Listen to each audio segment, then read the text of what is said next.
Olá, professores, colegas de trabalho dos anos finais, do ensino fundamental, do ensino médio. Espero que vocês estejam bem, junto às famílias, se cuidando. Este momento que não é fácil, é um momento único, né, que a gente está vivendo, mas a escola precisa continuar funcionando da maneira que for possível, mesmo sem a quadra, mesmo sem a bola, sem os nossos implementos.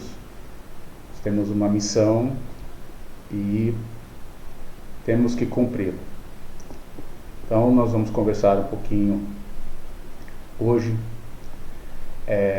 Essa nossa conversa, ela vem sempre de encontro com as interações que a gente recebe, que o núcleo pedagógico recebe de capacitações anteriores e dúvidas dos nossos colegas. Aí, na medida do possível, a gente vai tentando responder as dúvidas deles e também as críticas e as sugestões de temas também.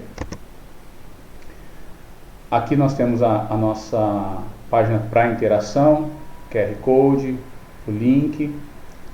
Lembrando a vocês que essa ferramenta, esse canal de comunicação, ele serve para dúvidas, sugestões e críticas. Muitos lá entraram, deixaram um oi. Não é responsabilidade, ou não é por esse canal que vocês vão garantir a presença, o controle nos ATPCs. Esse é um controle da escola, tá? Então, por gentileza, a gente pede que, se você for entrar no link e tal, para que seja essa questão de dúvidas, sugestões e críticas, tá? E logo abaixo nós temos aqui o grupo de professores do WhatsApp, né? Grupo de professores da Diretoria de Ensino Campinas Oeste, Educação Física. É um lugar, é um espaço onde os nossos colegas trocam muitas informações, planos, eventos, atividades. Então, assim, gosto sempre de, quando começar, deixar disponível este convite do WhatsApp, porque eu acho que neste momento é que a gente se ajuda mais. Eu vejo que lá dentro, lá no grupo, há muita essa troca, né? As pessoas têm dúvidas sobre alguma coisa do centro de mídias, então tem sempre alguém, um socorrendo o outro neste momento, e eu acho legal. Então fica o convite aí para vocês se interessar para participar do grupo também. Então, o que nós vamos conversar primeiramente é sobre o roteiro de estudo ou plano de aula, né? No começo, a escola definiu como seria cada roteiro, cada plano, né? E algumas escolas acabaram fazendo os professores entregarem tanto um plano ou um roteiro, ou o professor mesmo se comprometeu a entregar um plano de aula mais formal e um roteiro de estudo para os alunos, né? Com isso, a secretaria enviou um comunicado, já com um certo atraso ou já com a coisa andando, né? Aqui fala do comunicado CGRH, COPED e EFAP, de 19 de junho de 2020. Esse comunicado chega às escolas e ao meu e-mail no dia 22/6. Tá? Então, são orientações sobre papéis, rotinas e registros durante as atividades escolares não presenciais. Tá? Então, nós vamos esmiuçar um pouquinho essa questão, vamos falar sobre os planos de aula e os roteiros de estudo. Então, qual a função desse plano ou o roteiro? Ele contabiliza a carga horária dos alunos, né? Ele propicia o acompanhamento pedagógico dos professores, né, pela coordenação, pela direção da escola. Ele tem por objetivo o engajamento dos estudantes na tentativa de uma garantia de aprendizagem. Nós sabemos que, eu falo tentativa porque é complicado a gente garantir aprendizado através das mídias, sabendo que nem todos os nossos alunos têm acesso a essas mídias, né? E para fins de pagamento, aí já é uma outra história, mas esses planos servem para isso também, para o controle de pagamento. E aí embaixo fica um lembrete, né? As escolas já adotaram seus modelos, né? Vocês já estão acostumados a fazer, mas não custa nada revisitar esse documento, olhar, ver como que ele traz de sugestão. Aqui é um resumo dele, né? Resumo desse documento, porque nada impede você melhorar o seu plano, melhorar o seu roteiro. Tá? E de repente a escola propôs um caminho e você sugere outro caminho para melhoria desse roteiro ou desse plano. Então, esse plano, esse roteiro vem com os elementos essenciais. Claro, identificação, nome completo, né? O componente curricular, a turma, ano ou série. Tem a questão da temporalidade, que são números de aulas previstas, e o período de realização. Então, a gente tem que prestar atenção, nós, Educação Física, temos 2 aulas semanais, né? E os alunos têm outras atividades, têm outros componentes, outras atividades de outros componentes, né? E essa questão da temporalidade está muito com aquilo que você combinou com o seu aluno. De repente, eu preparo uma atividade para o aluno que ele vai fazer em 5, 10 minutos. Mas eu tenho que entender que dentro desse meu plano existe uma previsão de eu estar com esse aluno pelo Google Classroom, pelo chat, pelo WhatsApp, né, pelo Facebook, para estar dando uma devolutiva enquanto ele faz essas atividades, né? Então a gente tem que entender que não é que eu tenha que preparar algo que vá levar os 100 minutos da minha aula por semana. Por quê? Porque ele está participando já de atividades, de repente, com você, através dos canais, né? Ele também está assistindo aula no centro de mídias. Então, a gente tem que equilibrar, né, o nosso tempo com relação a isso. Determinar o período de realização é muito legal, porque às vezes ele assistiu uma aula no centro de mídia, você tirou dúvidas, e aí ele tem que ter um prazo para realizar e retornar, dar esse tipo de retorno para os professores, né? E um outro elemento é a questão do objetivo. O que eu quero com esse plano, com esse roteiro, né? Então, dentro desse objetivo está o desenvolvimento de habilidades e competências, né? Através do que? Do objeto de conhecimento, né? Do nosso conteúdo. Então, a gente precisa, nesse momento, indicar uma ação direta, né? Considerar esse tempo deles fazerem atividade, né? E esse roteiro tem que guiar o nosso aluno. Ele tem que ser relevante.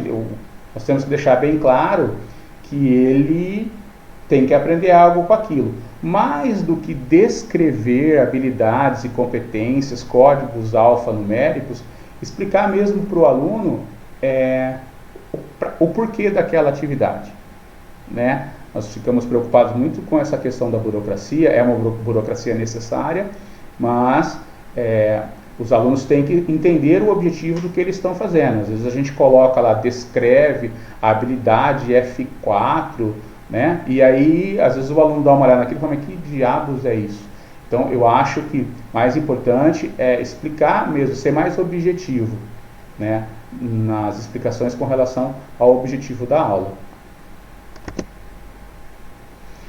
Então, agora em cima desses elementos essenciais, existem algumas recomendações pedagógicas, né? A gente falou de um documento que deve conter e a gente tem que levar em consideração para poder montá-lo de uma forma que atenda às necessidades pedagógicas.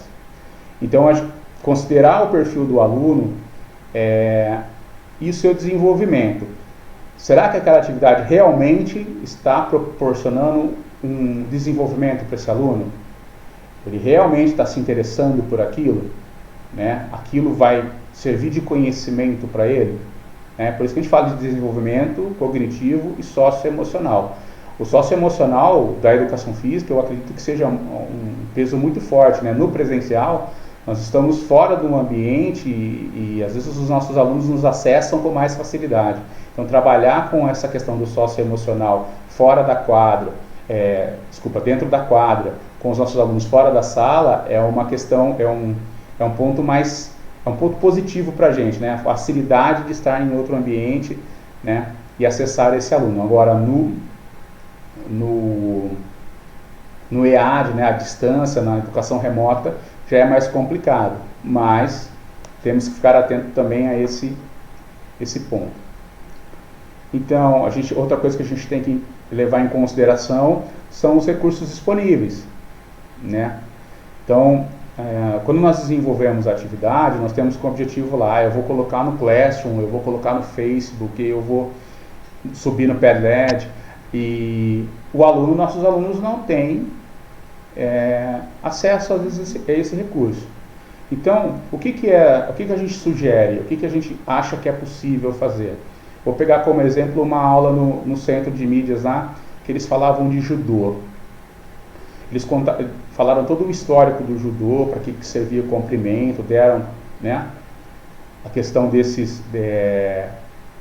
dessa história contada, o histórico do judô, né, através do centro de mídias. O aluno que não tem acesso a isso, os documentos precisam ser produzidos, as atividades precisam ser produzidas, né, e deixados para ele poder pegar na escola, ou como muitos de vocês estão fazendo, né, ele não tem acesso à questão da mídia, então temos que produzir algo, mandar para a escola algo, um texto contando o histórico do judô e o desenvolvimento dessas atividades escritas, né. As escolas estão orientadas com relação a isso, né, que o professor pode mandar, produzir um material para que esse aluno que está indo só buscar devolver, não está tendo esse meio de interação, precisa fazer para não ficar muito para trás, né, para não ser deixado para trás, como é o termo que a secretaria tem usado. Uma outra coisa que eu vejo é que nós temos turmas diferentes. Às vezes você prepara uma atividade e fala, eu vou preparar uma atividade para os 4 sextos anos que eu tenho. Só que dentro de um desses sextos anos, temos alunos com deficiência, temos alunos com deficiência física, com deficiência intelectual, com uma síndrome de Down. Então, assim, os alunos com deficiência física, nós temos que fazer uma adaptação, né, para ver se ele consegue realizar essa atividade também, para ele se sentir incluído mesmo à distância. Já os alunos com DI e com Down, é o mesmo princípio que a gente sempre seguiu. Você prepara uma atividade, né, você coloca lá o anexo 3, que é adaptação curricular. Então, às vezes, a gente precisa adequar uma turma por conta disso. A gente faz atividade e esquece que nós temos particularidades dentro, né, dessa turma, ou dentro dessas séries que você dá aula aí. Eu tenho 4 salas e uma delas ela requer um carinho especial. Ou nós temos alunos, né, espalhados, dispersos em outras turmas, onde talvez a gente tente encaminhar uma coisa mais específica para eles, para que haja também essa questão da inclusão. Outro ponto são as nossas atividades que devem contribuir para o objetivo da aula, né? Usando a metodologia adequada, promovendo engajamento, aprendizagem através dos diversos recursos. Às vezes a gente pensa na atividade, não olha, né, se ela está atingindo os seus objetivos, na questão das habilidades, a questão das competências, a questão da metodologia, que agora à distância a gente tem que pensar de uma outra forma e tentar adaptar aos recursos que os nossos alunos têm em casa, né, para poder realizar. Então, quando a gente faz um exercício, a gente dá um exercício e fala assim, mas eu dei um exercício, a aula vai ser curta, o aluno não vai se envolver. Então, a gente pode trabalhar com esse mesmo exercício de várias formas, né? Falando até em atividade física, falando em exercício físico. Mas também a gente tem que seguir aquela coisa, uma direção de pesquisa, de trabalho, de leitura, produção de texto, produção audiovisual. Aquele aluno, por exemplo, que não tem acesso a essas mídias, pedir para ele numa devolutiva, de repente fazer um desenho esquemático, porque para os outros é mais fácil, né? Eles têm o visual, né, do centro de mídias. Os outros que não têm, de repente, tentar levá-los para esse caminho, né? É uma outra forma de estar cobrando de volta essas atividades dos nossos alunos. Então, dentro desse documento dos elementos essenciais, lá eles falam dos recursos disponíveis para que a gente possa usar nesse momento. Então nós temos o caderno São Paulo Faz Escola, os livros didáticos, apesar da educação física, eu acredito, apenas os anos iniciais que adotaram, mas nós temos livros, né, do quais nós podemos fazer uso deles. Centro de mídia, né, como sugestão do centro de mídias, eu sempre converso com alguns professores e falo para eles: se você está com muita dificuldade, espera a aula do centro de mídia. Quando ela for trabalhada, ela é uma vez por semana, né? Aí você consegue articular essas habilidades trabalhadas para desenvolver o seu trabalho, né? E essa também serve para que você sane as dúvidas dele, complementa a aprendizagem dele a partir do centro de mídia. Aqueles que já têm mais facilidade, acaba complementando, melhorando a aula do centro de mídia. E aqueles que estão com mais dificuldade, fazem as suas atividades a partir do centro de mídia. Por quê? Porque daí casa certinho o que tem no caderninho de São Paulo Faz Escola. Então, o aluno tem a base teórica lá também para poder trabalhar. E aí também nós temos as plataformas educacionais, né, que estão dentro do centro de mídias, que talvez para a educação física não seja interessante, mas é bom dar sempre uma olhada, né, o Dragon Learn, tal. Essas plataformas são interessantes, tem bastante conteúdo lá. Um outro ponto que trata o documento é o acompanhamento e avaliação. Então, dentro daquele item de temporalidade, a gente tem que ter uma previsão das atividades, dos roteiros, né, dos planos, quando é que, dentro dos roteiros e dos planos, quando é que essas atividades voltam, né? Sejam elas, eu só vou receber tudo depois que voltar. Acho que tudo não dá para ser assim. Acho que você pode elencar algumas coisas que são mais importantes e dentro das atividades semanais que você propõe para ele, fala assim: olha, essa atividade eu gostaria que você colocasse, fizesse um portfólio, fosse guardando e me retornar, me entregar no retorno. Agora, para a gente ter noção, para a gente ter ideia de avaliação, nós precisamos de alguma coisa retorne, seja ela por forma remota, através de foto, como eu já disse anteriormente, de vídeo, né? Então, precisa voltar alguma coisa para a gente poder acompanhar a avaliação, fazer o acompanhamento e avaliar esse aluno. Então, como eu disse, essa avaliação só acontece através das devolutivas. Então, é importante ter um canal para essas coisas chegarem. Ele tem que retornar na escola um documento escrito, uma atividade impressa, ótimo. Então, é assim que a gente vai fazer. Aqui tem um plano semanal, né? Colocamos um plano semanal, pedi para uma professora que está trabalhando, né, na rede, e mandar um plano semanal de atividades, né, dela, para a gente poder dar uma olhada, gostei, né? Então no plano aí a gente decorre tudo que eu acabei falando anteriormente, né? Tem a identificação do professor, conteúdos e objetos de conhecimento, né? Aqui é realmente um plano, né, porque ele fala das habilidades e competências gerais, né, descreve o código alfanumérico da habilidade, e aí que eu vejo a diferença entre o plano e o roteiro, porque no roteiro tem que ser uma coisa mais simples, porque o roteiro é feito direto para o aluno, né, e a gente percebe, eu já percebo que os alunos acabam lendo isso e não entendendo nada, né. Então, acho que o mais importante do que falar de códigos é sucintamente explicar para o aluno o que são essas habilidades. Aí ela fala dos desenvolvimentos das estratégias, né?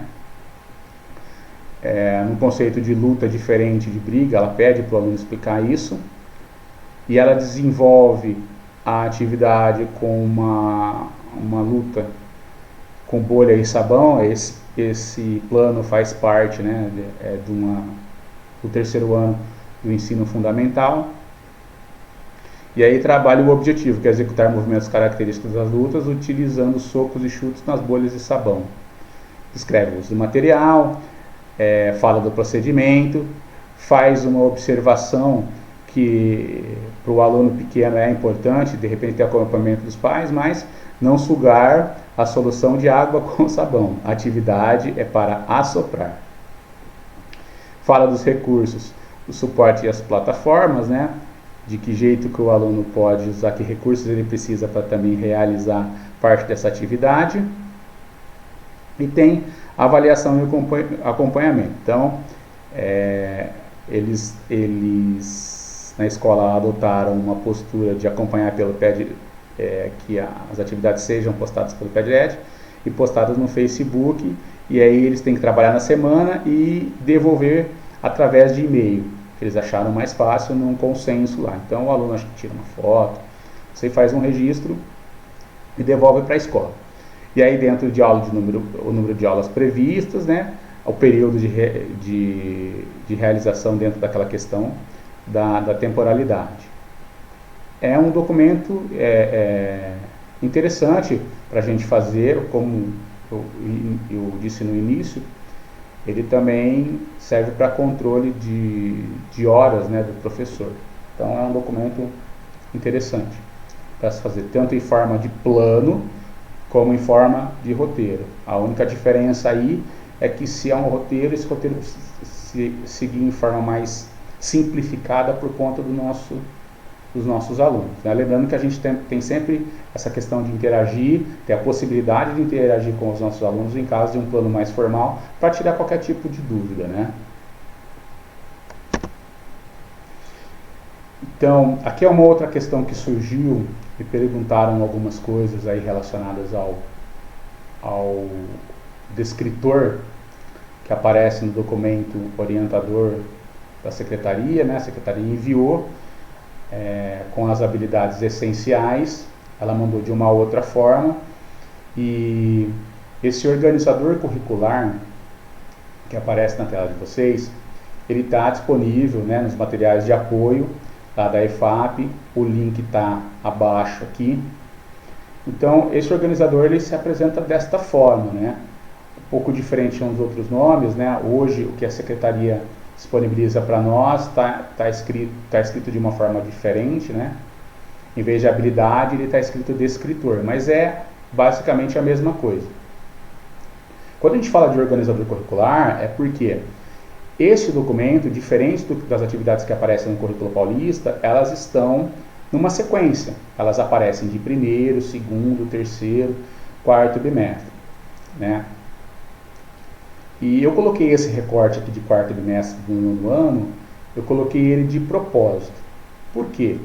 Dentro do documento orientador, né, na última ATPC que a gente fez, que eu coloquei no ar, eu coloquei um recorte, né, desse documento dizendo que a escola e o professor, ele tem a liberdade, né, de adaptar as atividades, de trocar temas de ordem, né, de lugar, para poder trabalhar com o perfil ou aquilo que ele acha mais seguro, mais importante para esse aluno neste momento.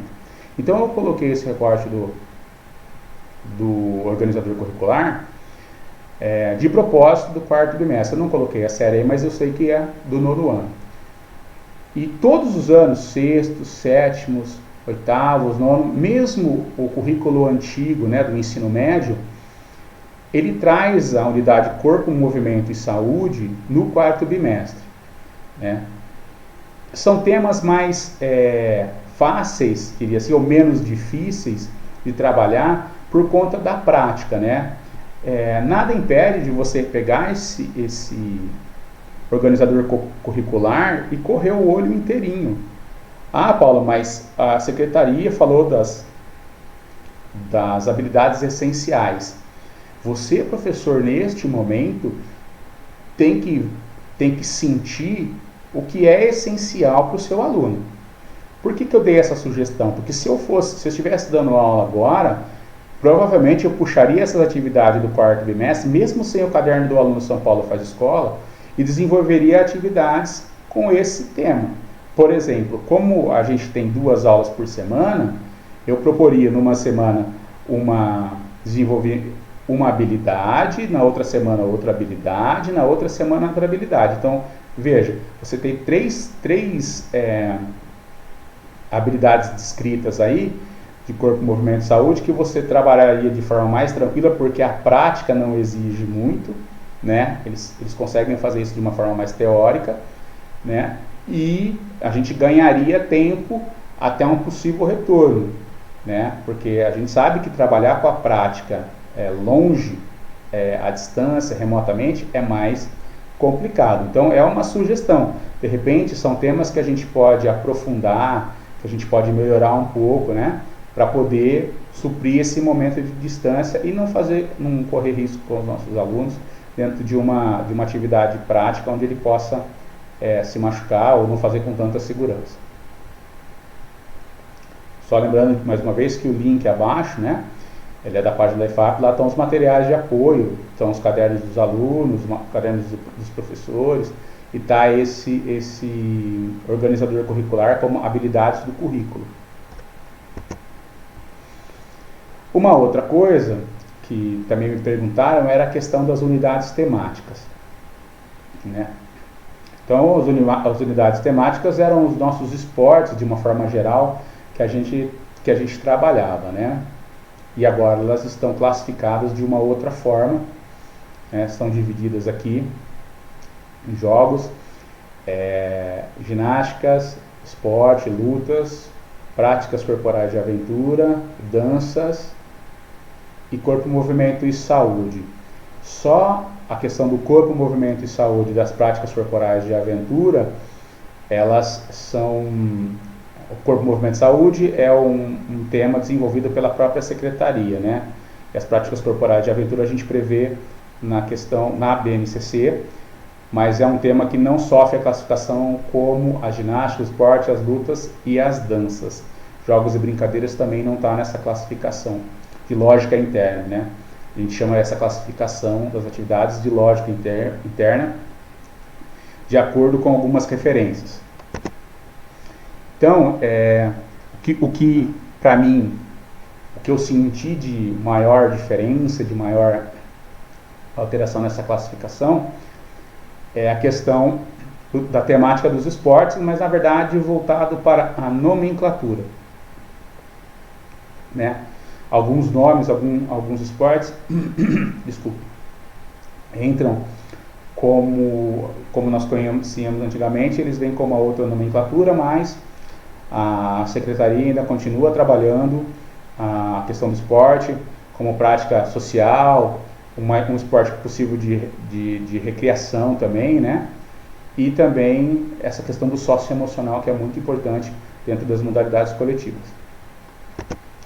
Então, como eu disse, os esportes eles recebem uma outra nomenclatura. Ela não é nova para alguns que se formaram há menos tempo, já trabalharam com esse tipo com essa classificação. Nós temos agora as 7 categorias do esporte de marca, esporte de precisão, esporte técnico combinatório, esportes de rede e quadra ou de muro também que eles chamam, esportes de campo e taco, esportes de invasão territorial e os esportes de combate. Tá? Então aqui só para a gente, ele dá uma breve descrição do que é a marca, do que é o precisão, do que é o técnico combinatório. Não vou ficar me aprofundando muito nisso por conta de ter mais para frente um quadrozinho falando a respeito. Aqui de novo ele fala da questão dos esportes de rede, quadra, parede de rebote, campo e taco, invasão territorial e o combate, né, as nossas lutas. Então aqui é a classificação que eu disse pela lógica interna, né? Então todos eles têm um referencial como para classificá-los, né? Então à esquerda, a primeira coluna, né, a gente começa a olhar que ele avisa com relação ao que é essa classificação. Então, a relação com o adversário. São esportes onde há interação com o adversário direto ou com oposição direta. E com relação ao adversário, esportes que não há interação com o adversário ou oposição direta, né?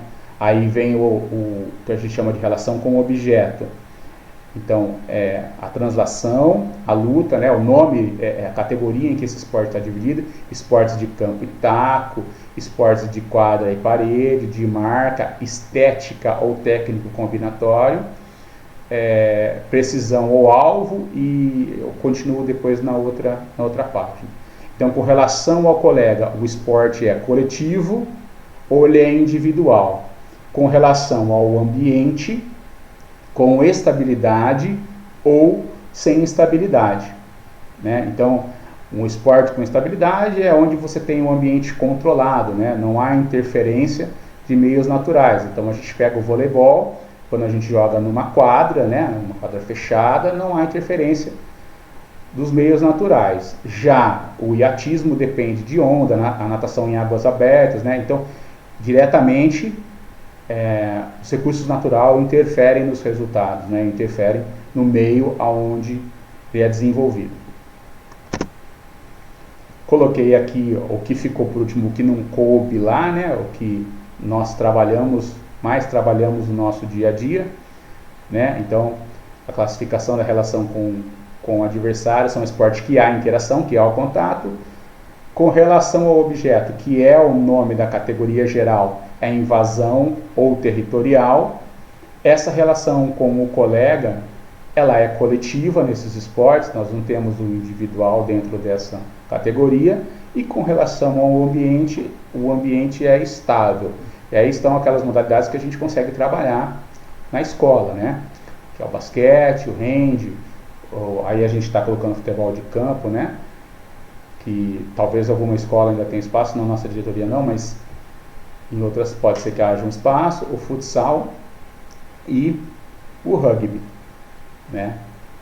Eu vou voltar à página anterior só para explanar algumas coisas, porque eu vou deixar para vocês um vídeo de coisas que eu não conhecia, né? De esportes, de modalidades esportivas que eu não conhecia. Por exemplo, a luta no coletivo está classificada, tem uma luta como coletiva que eu não conhecia, mas ela tem um asterisco e cabe discussão, chama o Kabaddi. Eu vou deixar um vídeo mais para frente de uma atividade para vocês darem uma olhada. Ele é uma mistura de mamãe da rua com pega ajuda, me desculpe se alguém conhecer melhor, mas eu não entendi as regras, eu comecei a olhar, estou estudando a respeito, mas é isso, na minha visão é isso. E aí nós temos o paddle, né, que é um esporte de quadra, né, que se divide por rede. Também acho que é uma mistura de tênis com squash, né, não entendo com pelota basca, eu também não entendi muito o jogo, mas deixei um videozinho por curiosidade. E também não conhecia o aquasport como modalidade, né, então ele faz parte do técnico combinatório. Também é uma atividade interessante. Também é possível desenvolver na escola, eu acho que o ensino médio é uma coisa mais tranquila, mas também é uma atividade que eu não conhecia. Aqui eu vou deixando as considerações finais, né?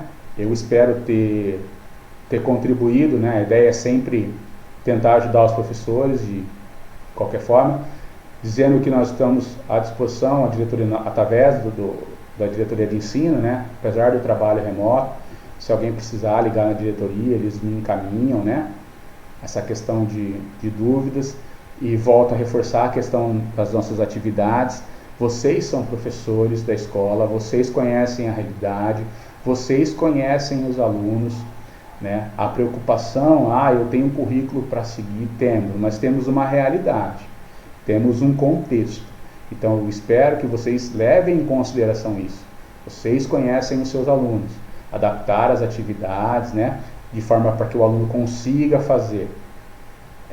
Esse é um momento difícil, mas que fazemos o possível, temos que fazer o possível, né? Então o mínimo para que esse aluno desenvolva algum tipo de habilidade, ganhe algum tipo de conhecimento, tá? Então agradeço mais uma vez, espero que todos fiquem bem, com a família, tranquilo em casa, e como a gente continua trabalhando, né? Então, como eu disse, vou deixar 3 videozinhos para vocês assistirem dessas 3 modalidades que eu não conhecia, como forma de curiosidade, para matar a curiosidade.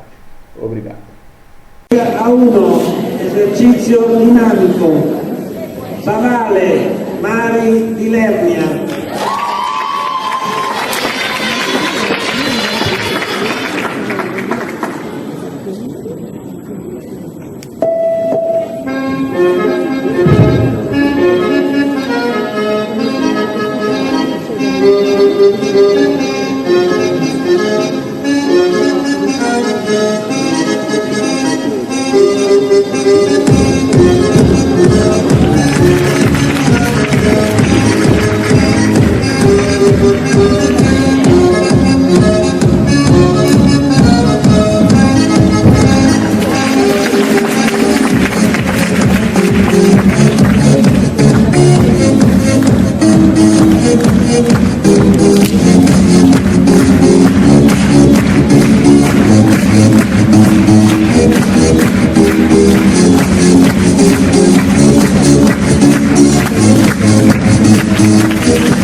Thank you.